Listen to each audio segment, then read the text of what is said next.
Welcome and thank you for joining us today for a very special Motionsoft Technology Summit webinar titled Fitness Technology Trends, What You Need to Know Now. Your presenters today are three leading technologists from three prominent fitness brands, Planet Fitness, Lloyd Leisure, and Gold's Gym. Adam Zaitsev, CIO, Gold's Gym, Bruce Gartner, IT Director, Lloyd Leisure, and Corey Benish, CIO, Planet Fitness.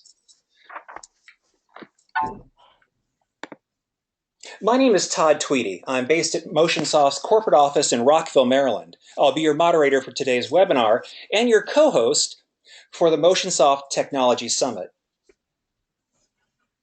The third annual Motionsoft Technology Summit will be held in Baltimore, Maryland on September 13th through 15th.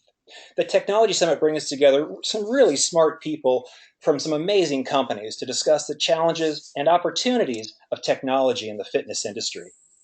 The Motionsoft Technology Summit is a club-only event for senior-level executives. Motionsoft reserves the right to approve all registrations. Please note, we do not accept registrations from vendors, sales or business development professionals, HR, or industry consultants. And if you could, please limit your registrations to no more than 2 company participations who are senior-level individuals. Our past keynotes have included executives from Apple and Under Armour. This year's keynotes will include leaders from Samsung and Cigna Health Insurance. The summit is also a platform for introducing innovative technology startups working in the fitness arena. One of our startups this year is a company that is taking physical activity tracking to the next level and beyond. If you're interested in attending the summit, please visit motionsofttechnologysummit.com. Now, let me take a moment just to make sure everyone's familiar with the control panel interface and how to pose questions to your presenters today. First, you should have a control panel on the right side of your screen, similar to the image you are seeing here on this slide. If you don't see the control panel on your screen, look in the taskbar and click on the orange clover icon. If you could now just take a moment practicing submitting a question via the question interface, and maybe just type MTS or Motionsoft Technology Summit and click the send button.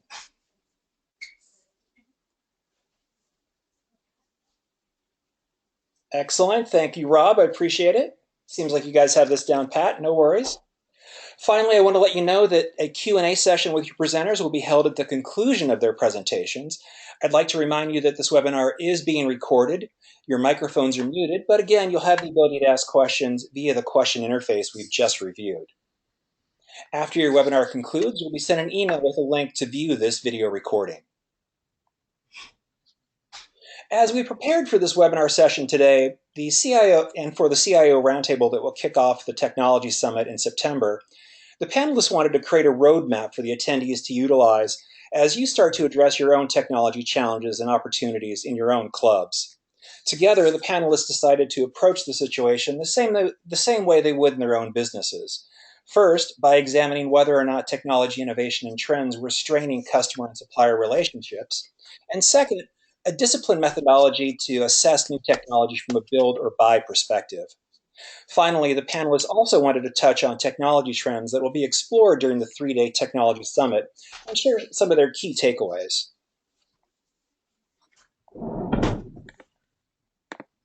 It's now my privilege to turn over the webinar to your first 2 presenters today.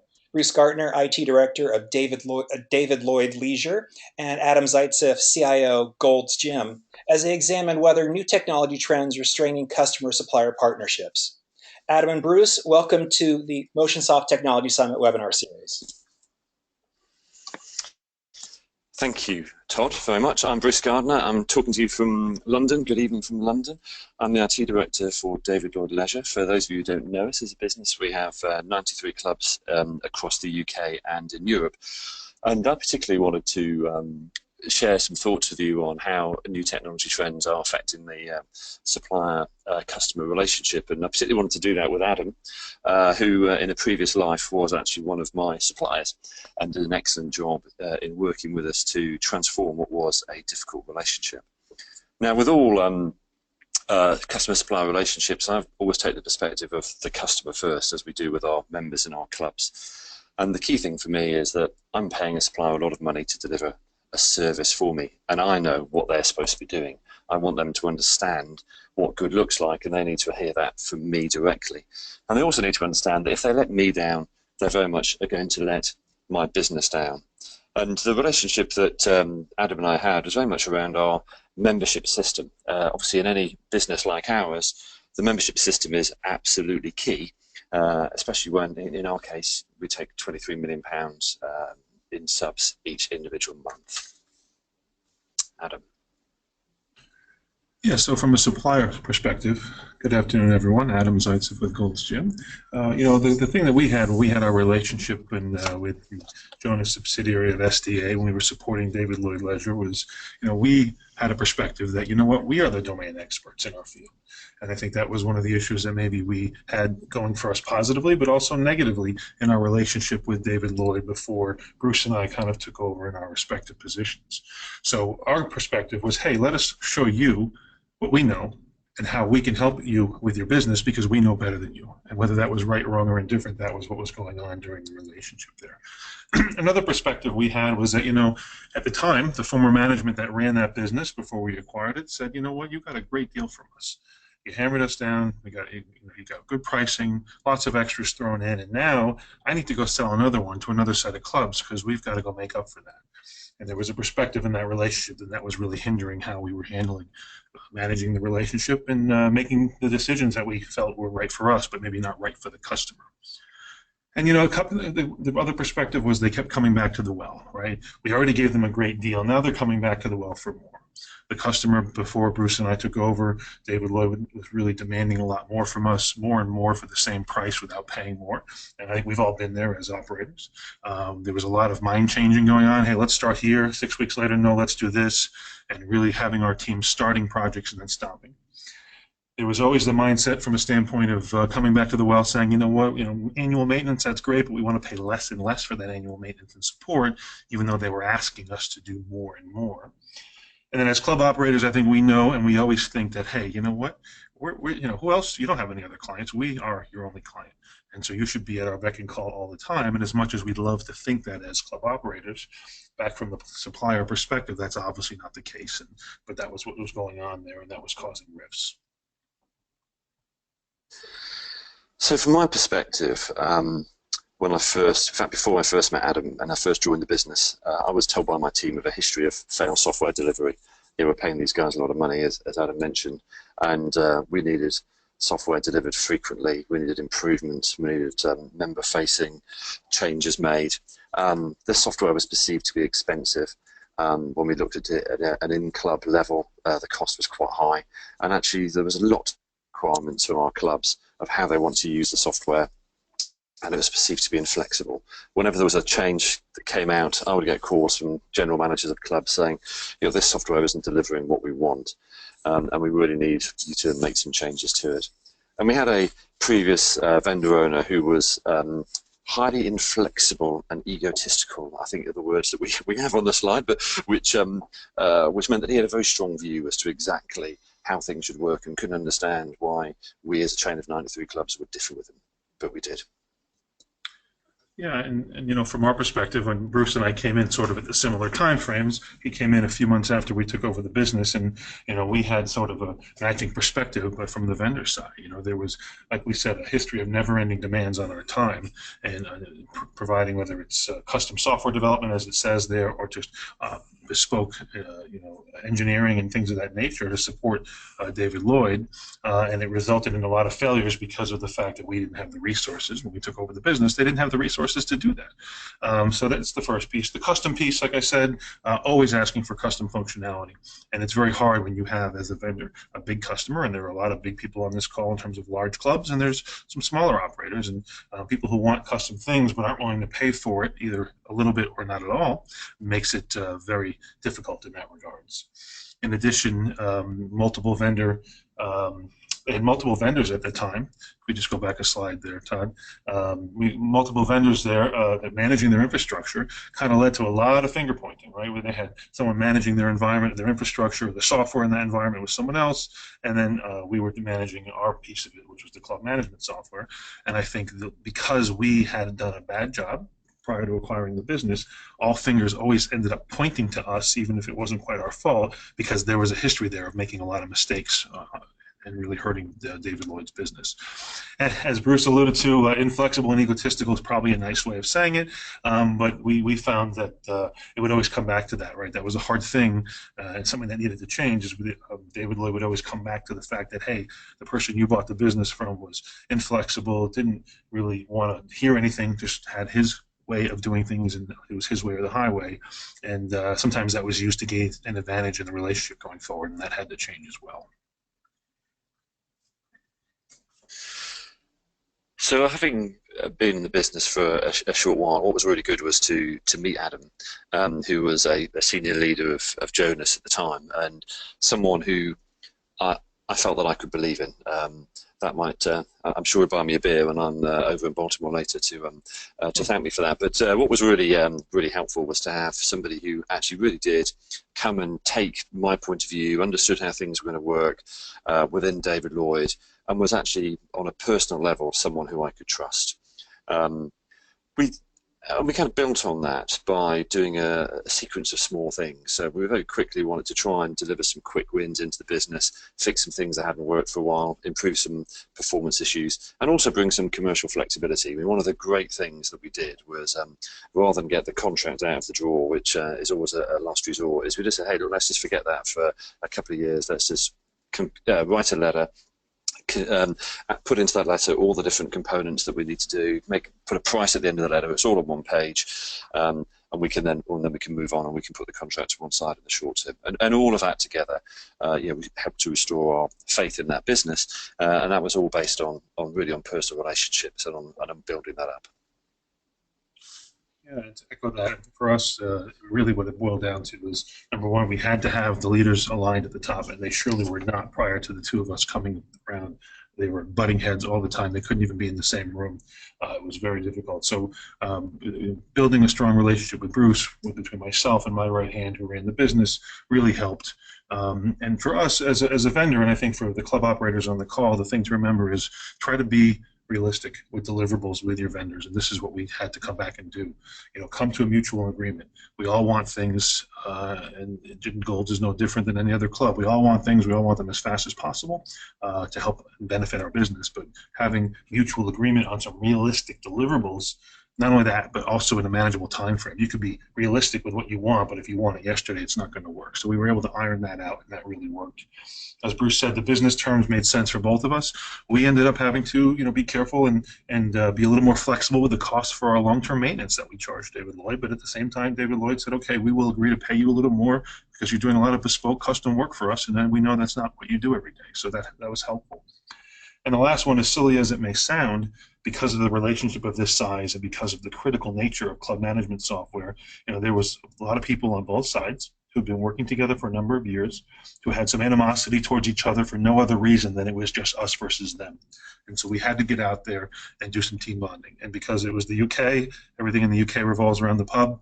So we took everyone out for our very first one. We grabbed dinner, we had a few pints, got to know everyone. And I think we got everyone to realize that people are just human beings, just like them.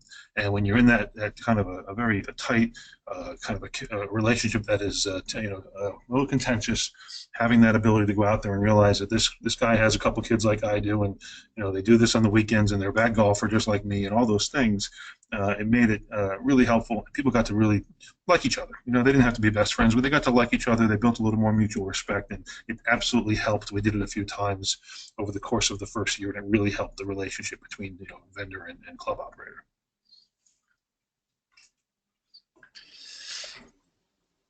So in terms of where we are now, one of the key things for me in any software purchase is around ongoing functionality. And one of the questions when I guess we talk about buy, build later is around, do I buy in a SaaS product that I can't really control the development of, or do I try and control the development more clearly myself?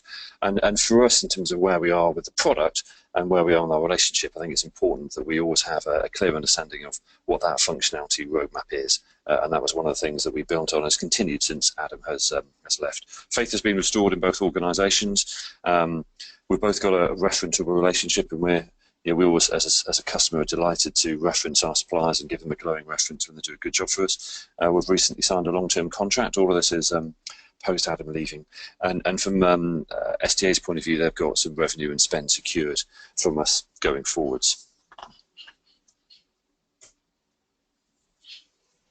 So I just want to take a couple of slides, just and I won't go through these in great detail, but just explaining actually the benefits of building on these relationships. I mean, we've talked about them in a very specific way, but for us, increased performance and lower risk is really the importance of working well with our suppliers. And for the suppliers that we deal with, and particularly in the software space, and whether we're looking at mobile apps, or we're looking at booking systems, or we're looking at integrated wearable technology, making sure our suppliers are motivated to innovate is absolutely key.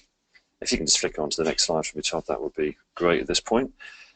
There are some changing areas that I think, from a trend point of view, we need to think about. So infrastructure outsourcing is one of those areas where, as a business, my shareholders and owners are constantly saying, what are you doing about the cloud? For us in the UK, the cloud's still maturing. It isn't yet the answer to all things. And we're very much making a decision on a tactical basis, which I'm happy to talk about in more detail in September, but around infrastructure outsourcing in particular. And for us, we're still in a private cloud model. Development has been absolutely key. We're constantly making a decision about buy or build. And I think in our sector, for the smaller operators, I think buying is generally a good thing. But for a business of ours we're 30 years old, in the tennis world, we're the leading tennis provider in the UK. So we've got very clear and specific functional requirements, and actually made sense for us to go down and develop it ourselves, methodology in certain areas such as tennis court bookings.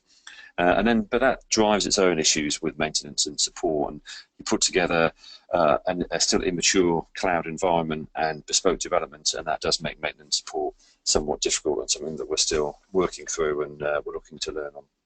So in terms of deciding the right approach for you and the right approach for each of our businesses, I think we always start in our business on the impact on the customer, on the member, what's the benefit for them, and how are we going to provide a service that is something that we've bought in that might be inflexible, or are we going to build a service that we can bespoke and tweak to our members' specific requirements? In a private equity owned model as we are, we're very keen on short contract lengths, but actually there are times when it is important to work with a particular vendor and actually get a longer contract so that we can drive innovation and things of that nature. The value model is always key for us. I think Adam mentioned a few times that we like a low cost. I think I'm sure you'll all be with me on that, and I'd be interested to find out how Adam drives that now he's on the other side of the chain. And in terms of the ownership model, we've already talked about that.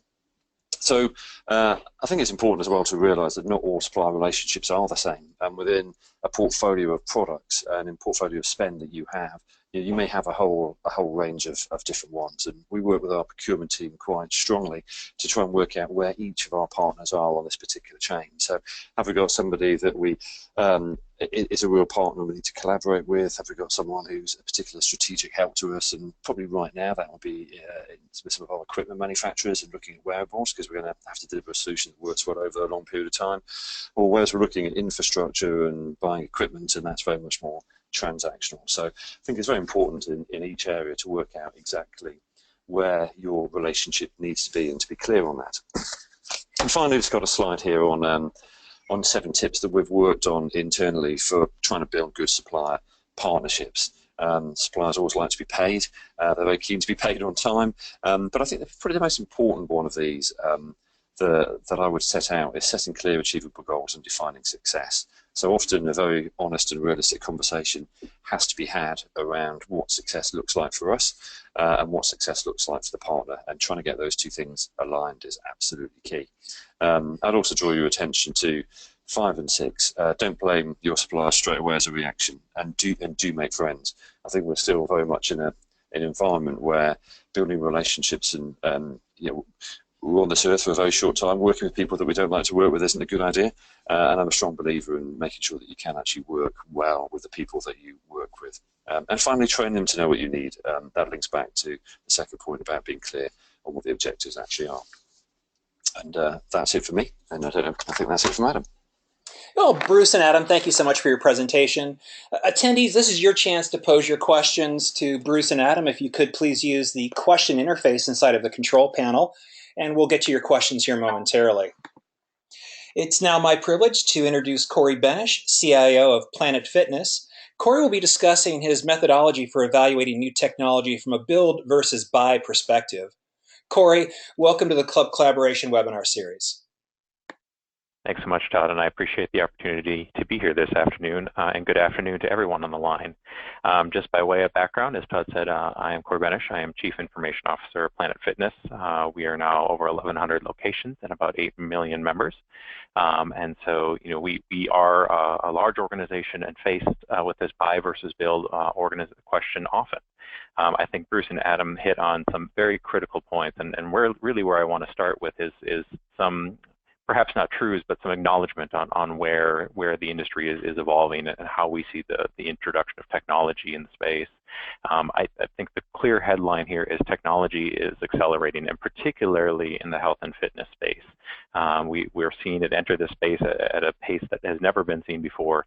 And I think we're seeing it enter in two very specific ways. We're seeing the industry become more sophisticated in its use of technology and adopting technology in areas where it has not in the past. And we're seeing providers becoming increasingly specialized. And so whereas historically a provider may offer 2 or 3 technological solutions and be more of a generalist, we're seeing much deeper specialization with respect to whether that be customer relationship management, prospecting activities, analytics and reporting activities. All of those spaces are becoming much more tightly specialized as we look at different solutions. So this rapid pace of technology adoption and specialization is really driving, I think, organizations of all sizes and shapes to have to make this buy versus build decision that's out there. So as we think about the buy versus build decision making, and we certainly, I think, have a lot of great experience with it. As Adam alluded to, we had built our own proprietary club management system and had gone down a build our own path at one point in time. We have since switched gears and moved much more toward the buy option in that space. And there were a lot of strategic choices we had to make as we assessed that landscape. The first of which was really to determine what your core competencies are and what you want your focus areas to be. I think it's critically important as you look at technology choices out there that you don't lose your identity as an organization. I have the distinct luxury of being an industry outsider and coming in from several different consulting and prior roles. And so one of the things that I think a lot of our organizations want to hold dear are those things that we consider competitive advantages. And so really that second point is identify what your competitive advantage is versus those things that are considered commodities. In many cases, we might think something is a competitive advantage when in reality it is a commodity. And so I challenge each and every person on the phone today to really be thoughtful in that process and really discern, what is truly a commodity item versus what are those things you hold dear. For those things that you do in fact consider competitive, protect them fiercely, right? Those are your competitive advantages, and those are what make you win in the marketplace. For those things that are commodity and to Bruce's point, more transactional in nature, it's really about how do you minimize your cost, how do you minimize the investment and level of time and dollars in terms of getting that service pulled into your organization and working. I think really the third point that fits into that buy versus build decision is don't sacrifice good for perfect, right? In many cases, as we are looking at new technologies and new solutions, they're imperfect. Innovation is a messy process. And so, we carefully consider the implications of any new technology that we're looking at. And while there may be a longer term view of what we'd ideally like that solution to be, there's some really great technology solutions out in the marketplace today. And so we're constantly looking at how we evolve and innovate as an organization, and are mindful of the fact that while it may not be perfect today, it doesn't make it a bad solution. And so we're often looking at that buy versus build decision in that context. And last, and certainly not least, and this alludes to both points that Bruce and Adam had made earlier, is think forward. and really consider truly the costs of your buy versus build decision. There are often cases when your requirements are so specialized that building your own solution is the only option. But that comes with trade-offs, that comes with additional maintenance and support, that comes with an ongoing obligation to continue to iterate and create new functionality and support what's there. And so really think about the costs on a full view. Think about speed to market. In many cases, that can go either way. In some cases, there are really great solutions out there that can be purchased off the shelf and allow you to get to market early. Again, if you think about speed to market in the context of good versus perfect, sometimes being out there first is better than being exactly right. And so we really focus a lot on how do we get new product to market quickly. The other elements are things like how do you react to market changes?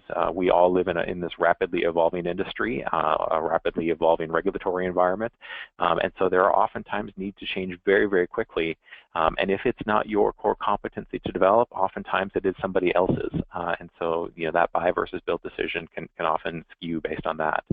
And last but not least, something that we feel very, very pointedly as a large organization, but every organization should be thinking about, is that ability to scale, right? We all are doing this level of investment and innovation for the sake of growing our businesses. And so it's critically important that you think about what is the ongoing investment going to be in order to scale any solution that you're looking at, whether you're building it or whether you're buying it.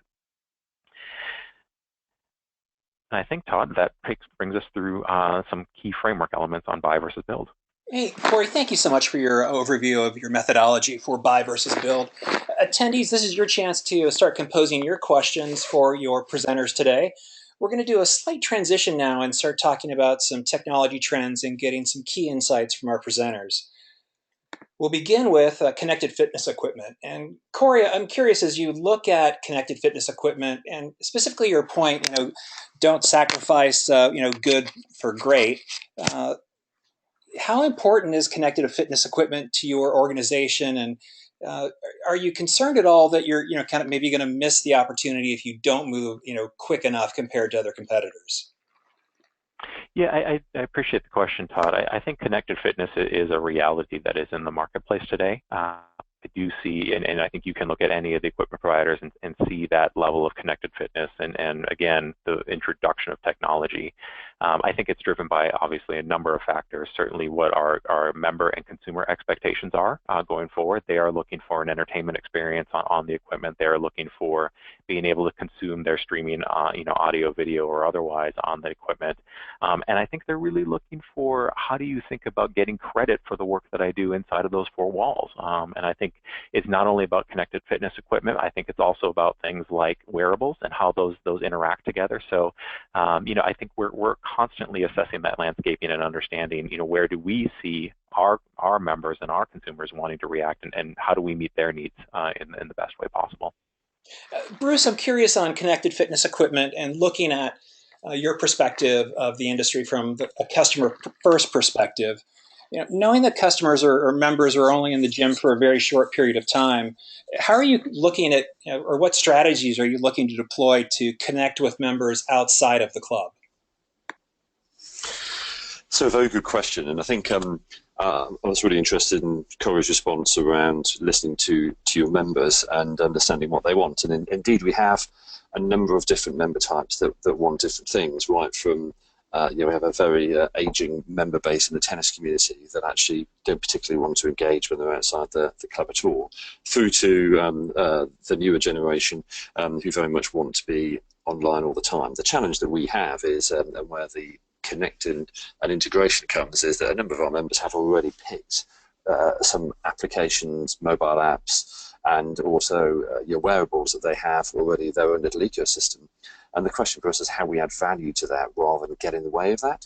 So the danger for us is that we try and force people down a David Lloyd integration route that actually may not suit those members. So we're just trying to work through that at the moment. And Adam, I'm curious, how do you prioritize connected fitness equipment? I mean, certainly, if you make a comparison, let's say, between Pilates equipment and, let's say, an indoor studio cycling piece of equipment, the cycling, the spinning bike is probably going to get prioritized first. What's on your prioritization list for connected equipment? Yeah, good question. We actually at Gold's, our priority list right now is really on the bike side, right? So we're in the midst of launching Gold Cycle in a bunch of our clubs, and so that really, number one, that's first and foremost because it really does drive engagement with the member. They go in, they do the class for 45 minutes or an hour, they get to see their results. It's connected. It goes right back to their account with us online, and so priority one is definitely right there, and then priority two for us would be more on the floor, the cardio equipment on the floor, where obviously as we all know as operators, it gets a ton of attention from our members, and that's probably the secondary to us, and will come after we handle the cycle and spin side. Awesome, thank you. Let's shift gears again here and talk about wearables and mobile and picking the right partners. And I guess, Corey, as we go back to you and think about build or buy, from your perspective, because there are so many application apps that have been created and developer communities that are out there, does it make more sense to leverage existing technology, or do you think that you need to have more control over the type of mobile or wearable types of devices that your members would use? What's your preference? It's a great question, Todd, and actually it sort of speaks back to some of the comments that Bruce made. But given the size of our membership base, we have individuals who have already made technology choices, right, and may be loyal to a particular technology, whomever that may be.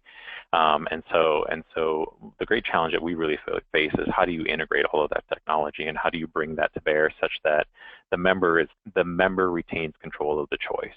And how do we sort of create a comprehensive experience with them? And so for us, it's a much greater focus on how do you integrate multiple technologies than try to drive the member and force them down a particular channel.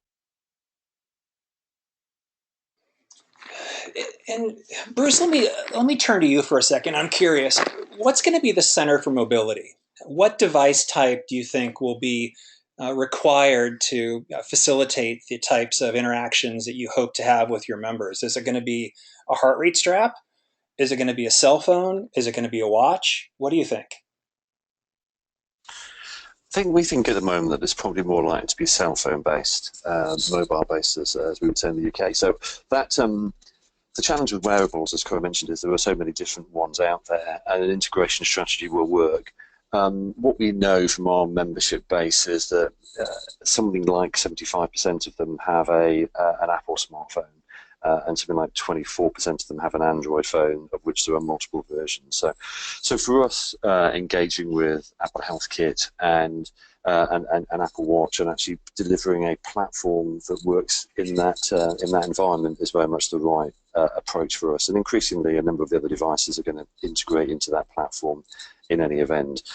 One opportunity that we do have is we're working with a body weight, an integrated scale type delivery partner, a company called Body Tracks, who actually enable us to integrate with other wearables, but then do provide information back to members through our website, much like Adam was talking about with spinning. So, but we also are seeing that moving onto the phone. So increasingly, the one thing that people will have on them, some will take off their wearable, some will take off their watch, but most people will still take their phone into the gym with them, either to listen to music or to track their progress. Awesome, thank you, Bruce. And Adam, I'm curious, since you're going to be focusing on indoor studio cycling as your kind of connected fitness priority or connected equipment priority, what displays or what type of information displays do you think are going to be the most critical for showing either inside of the club or on a device? I think people in this day and age, they do want the instant gratification. They want to know they went in, had the workout, burned a bunch of calories, hit certain peaks, hit certain personal bests, whether it's on cycling or otherwise. So I think that information really actually is going to be displayed back on their mobile device, right? And instantly, with all of our operators, we have our apps. All the data can be aggregated very quickly and delivered back to the mobile app, so the person can see exactly what they did. So as much as the wearable might help collect, I think the mobile phone is really going to be the central point where this data is going to be viewed, analyzed, and reviewed and tracked by members. And in fact, we put more of a focus on the mobile phone viewing of all the data and everything we're aggregating for our members when it comes to that, instead of our website. It's there, but we really see 80+% of our members going to their mobile devices to get that information. And maybe for any of the panelists, this is a quick follow-up question. Are you planning to have your own proprietary readout where you create your own metric for success?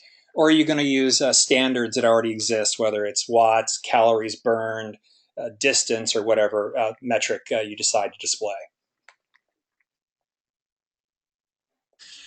Certainly in the UK, and for David Lloyd, I think we're going to use some of the measures that already exist. So power is, again, Adam talked about group cycling.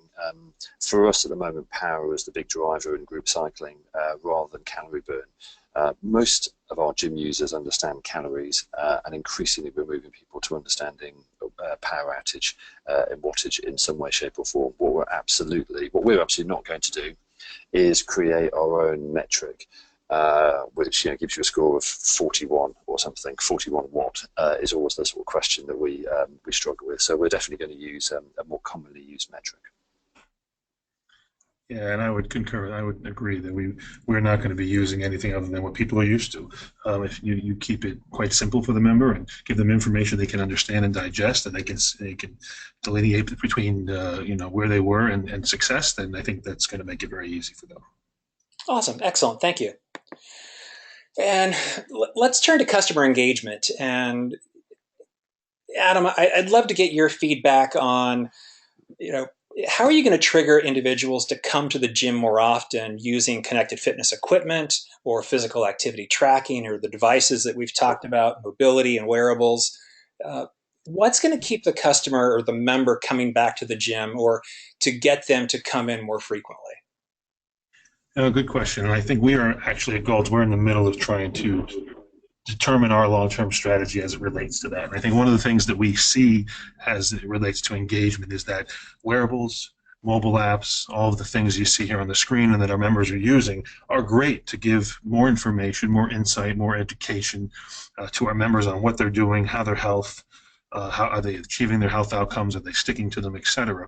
But what we're seeing is that it can inadvertently drive a wedge between the club operator and the members because they're doing a lot more of those things outside of the club, and our coaches and our trainers and our staff don't have insight into that. And I think the key thing, and I think it was both Bruce and Corey alluded to it as well, is how do you get the data and how do you understand what the member is doing outside the club when they're not with you, when they're with their family, they're exercising, they're hiking, playing with their kids, and they're doing their own exercise. How do you understand that? How do you take that and combine that with what they're doing in your club in order to give a better perspective on how you can coach and train them and help them achieve their health outcomes, not just the short term and the long term. And as such, if you can do that, you're going to drive engagement more because your team has insight into stuff they've never had before, right? And so we're trying to make a determination of the best way to do that going forward. And I think by doing that, you can get them engaged. You can keep them coming back to the club because they will soon realize that their external exercise, their running and their biking, the things they're tracking with their Fitbits or their bands or whatever it may be, or their Apple Watches, need to be augmented by what they're doing in the club, whether it's on their own with their personal trainers, etc. And if you can utilize the technology, bring it together, you can bring that gap together and really get the members back in your club more often. We've started to see corporate wellness programs and even insurance providers offer economic incentives to individuals for physical activity and for exercising. Is that part of your strategy? We're looking into that as well. I think there's some people who have been some very good industry folks who've been some leaders in that regards, and I think we've got a strong relationship here with corporate wellness, and we've got a whole team here that we've got corporate wellness relationships, corporate customers who have their employees at our clubs, and so that part of that is being taken care of already because they're helping to augment that by offsetting some of the cost, right? So that's one way we're doing that already, and we're trying to look into and understand better how insurers and people like that can be able to work directly with us to help offset some of the costs for their customers and our members to be in our club more often. Awesome, thank you. We're kind of getting close to time here, so I want to kind of move forward quickly. And Bruce, is since you're so focused on the member and that's kind of your core strategic framework, where do we start when we look at member data? I mean, what's important to you? What's on your dashboard? What are you sharing with other executives in the company? What do you keep an eye out for? So at the moment, we've got a real focus on member experience. So we have feedback tablets in each club, both in the gym and on the way out of the club, to collect data on how the members' experience was during the course of that visit. So very much in terms of gym engagement, did somebody talk to me when I was in the gym? Did I have a good experience? If I went to the cafe bar, was my food served quickly? Was it good quality? And would I recommend the club to somebody else, a net promoter score, if you will. So, and we've actually started dashboarding and league tabling our clubs based on that. And each of the exec team, for example, will take the bottom 10 clubs each week who are allocated out to the exec team, and we go and visit the clubs and work with them on a plan to improve that. So right through the exec team, we're all focused on improving the member experience, and that's our core dashboard measure at the moment. And building on that. Right now, we're working on gym engagement and how we actually track improved gym engagement, how we actually track the interaction itself, and looking at how individual trainers in the gym perform better against the interactions they do and the outcome of those interactions in terms of do the members then attend more frequently. So there's a whole bunch of other measures we're using, but right now those would be the two that are a real focus.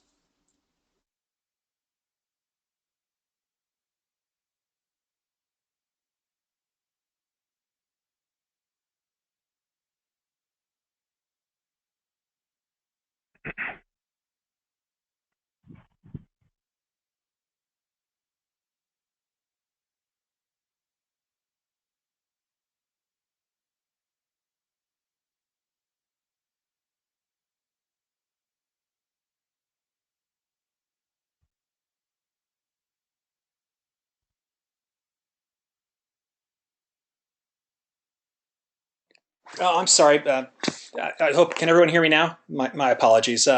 Bruce, I want to go ahead and start with you. I have a question from Adam. Adam's question is, we've seen a trend in software for the industry being created in Europe that seems to have a bit more polish and advanced capability. Have you been looking at American gym apps and software versus European gym apps and software? Do you see Europe as a leader in fitness technology today compared to a few years ago?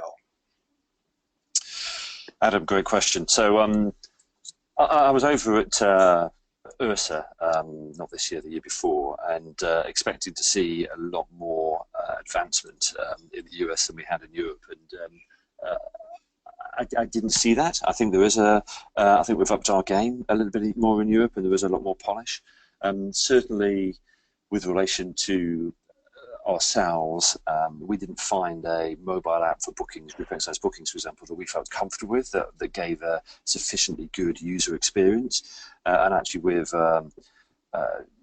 engaged with our own creative agency to actually design the application experience from a pure experience point of view rather than from a functionality point of view.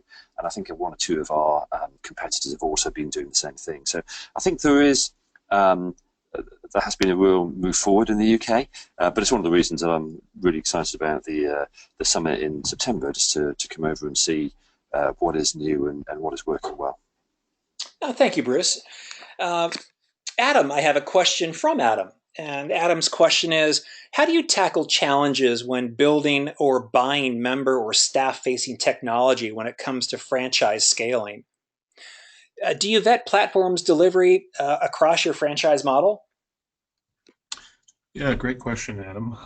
Being in my little over my third month here, still learning how we handle those things. But we do try to take our franchisees for sure into consideration. So we've got a mobile platform here that we've deployed, and this mobile platform is available to all our franchisees, and there's multiple pieces and facets of it they can utilize, but it is all centralized, so you can go in and taking into account our entire organization can go in and find whether it's a corporate club, a franchise club around the country, and you can see them all, and you can check schedules, and you can set them as your home club and things of that nature. So we do those things here, and we're starting to expand that for our franchisees, doing more surveying, net promoter surveying, and things of that nature. And I think our plan going forward is to continue to expand, whether it's member-facing or just internal for the franchisees to use to help run their business.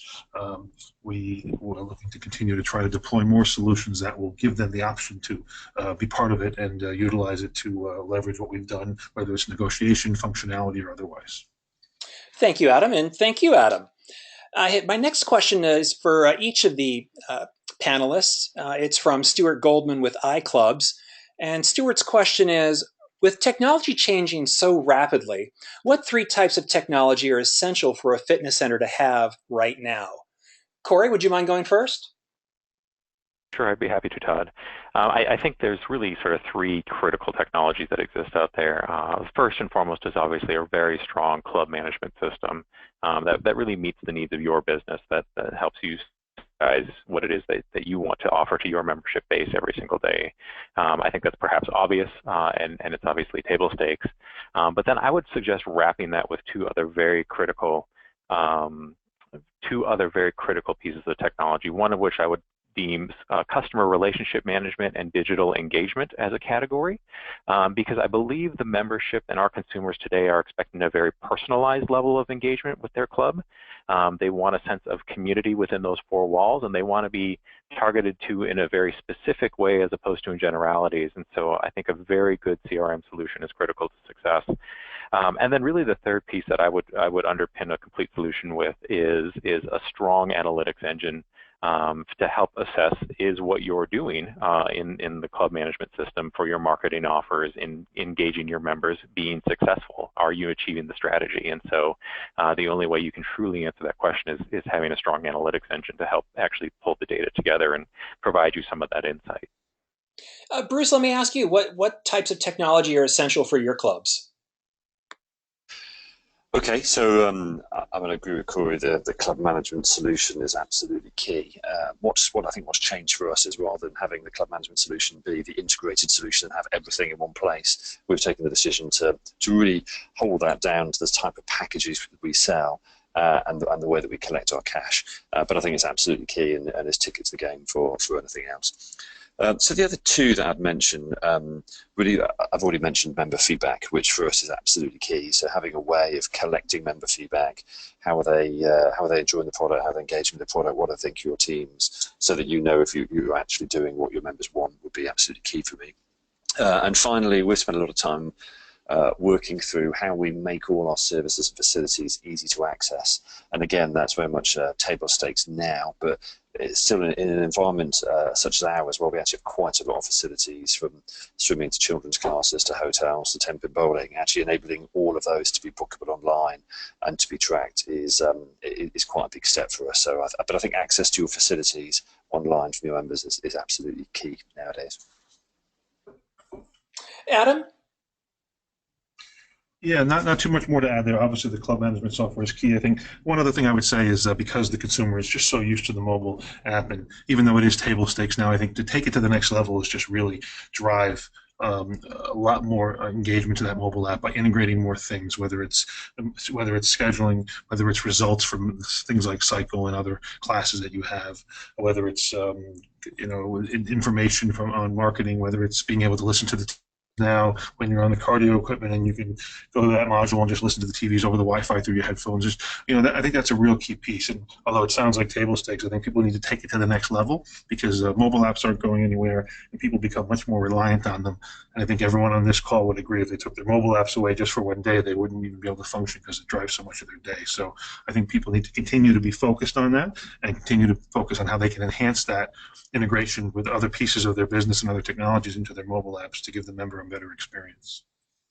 Adam, I'm curious, when you're making buying decisions for one of these three essential technology functionalities for your clubs, how important is it for a vendor to provide maybe two or even three of these services? Are you looking for a vendor that can provide multiple services, or are you looking for a best-class vendor for each service?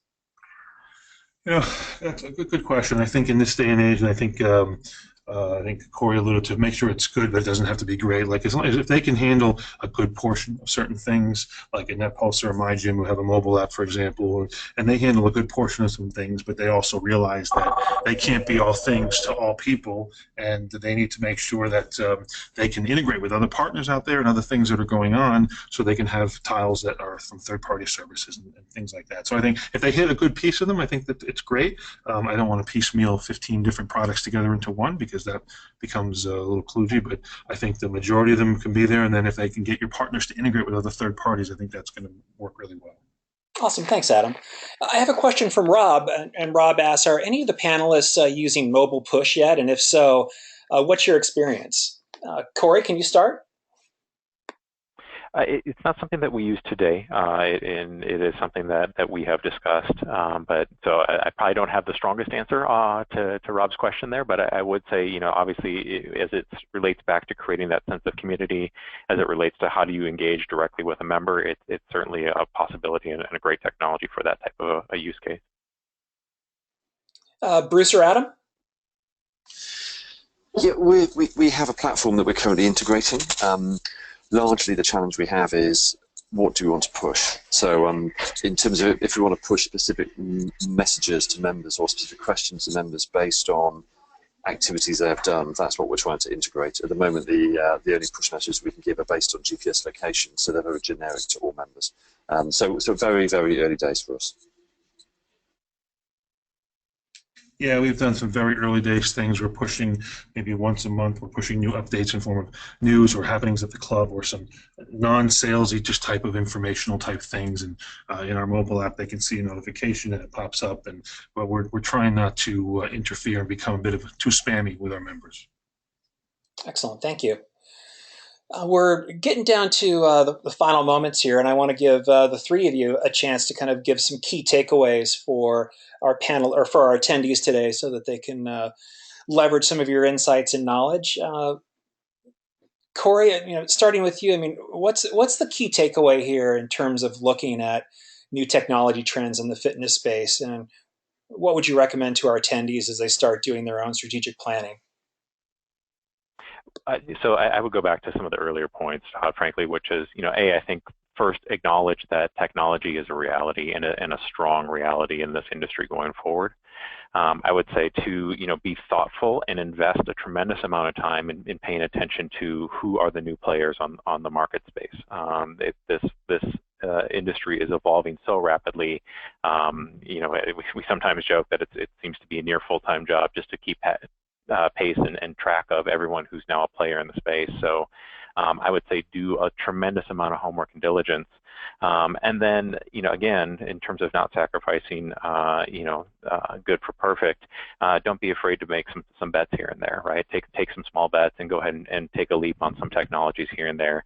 They may not always pan out, but better to have tried than be paralyzed by a decision-making process. Bruce, any closing thoughts? I think for me, or I'm sorry, Adam, go ahead, please. Sorry. Yeah, for me, really, just the key things are number one, talk to your members. Talk to them about the technology you're thinking of putting in, and get their opinions on it. I mean, they're the ones who you think are going to use it. Get some feedback. Get a small focus group and see what they think about it. And then once you do that, my thought is that it works really well to do a small pilot. You like something, you want to give it a shot. You find a vendor that works well. Definitely give it a small pilot. Don't invest too much. Get a playbook in place and give it a run and see how it goes. And then sit down with your management team and really understand, did it work? Get the feedback from the members during the pilot, etc. And talk to your colleagues. Obviously, a lot of you do that already. You're all on roundtables. We're all involved in those things, and I think that's probably the best focus is talk to them about what they've done, how it's worked for them, what their member feedback was, and definitely factor that in your decision making. Bruce, any final thoughts for today? Yeah, so one, I'm going to repeat one of Adam's, which is find out what your members want. I think it's always dangerous in a highly innovative environment just to listen to what your members want, because they may not know what's available. But give them some ideas as to, we're looking at power outage in the spinning studio, we're looking at virtual spinning, we're looking at an app for this and that for that, and see what they want to do. And then ask yourself the key question of how can you add value to that application. So if there's a mobile app for in order to help you lose weight, or from the nutrition point of view, actually can you just point your members at it rather than doing anything additional to it. So try and work out where you can add value to something that's already in place, just to amplify the benefit of it. Thank you. And a big thank you, Corey, Bruce, and Adam. I know you guys are really busy and really appreciate your time and joining us today. And attendees, Corey, Bruce, Adam, and Aaron Gett, who is the CIO of the Bay Club, who wasn't able to join us today, will be our speakers to kick off the Motionsoft Technology Summit Roundtable, CIO Roundtable, on September 14th, excuse me. And I hope you'll be able to join us in Baltimore on the 14th. Thank you again for attending today's seminar, and this concludes our session today. Have a great day.